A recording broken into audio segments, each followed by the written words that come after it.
And we've got the forecast for your area next on WeatherScope. For a scope of coverage you won't find anywhere else, this is WeatherScope this afternoon.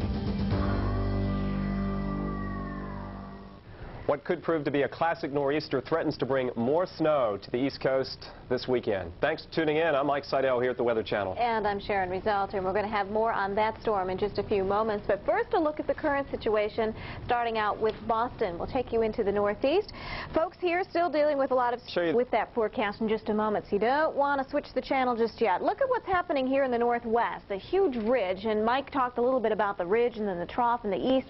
And there's the ridge deflecting most of the moisture, not all of it, but most of it, on up into Canada. So just getting a little swath of some rain pushing on through the Olympic Peninsula, maybe occasionally around Seattle, but the rest of the nation looking pretty dry, and some fog a problem as we head back down into Florida. Very stagnant, California, very stagnant atmosphere heading down into central California, so a lot of the valleys have to deal with the fog again heading on into Thursday morning. There's an area northeast in the form of snow once again. More snow coming down in the Boston area, 3 additional inches, and the snow depth now in Boston, 32 inches. And you say, well, gee, I thought they had about 30 inches from the big blizzard. They did, but then settling occurs, and on top of that, tack on 3 additional inches.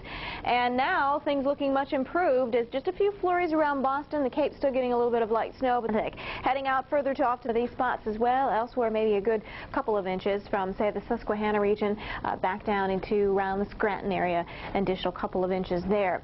And as we work our way on into, well, the next 24 hours or so, more snow expected. It all just blurs together after a while. You talk about snow long enough, and I'll tell you something. You get it on the brain, and folks here getting it on the ground all the way from, say, right around here in the Twin Cities, back down through Rockford and even around Chicago. Now, I know it hasn't reached you yet in Chicago, but come tomorrow morning, your morning commute could get a little hairy as the snow will be moving on through.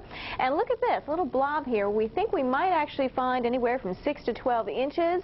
Indianapolis, in case you're wondering where you stand with this next system moving through, possibility for a good half foot of snow for you as we work our way right on into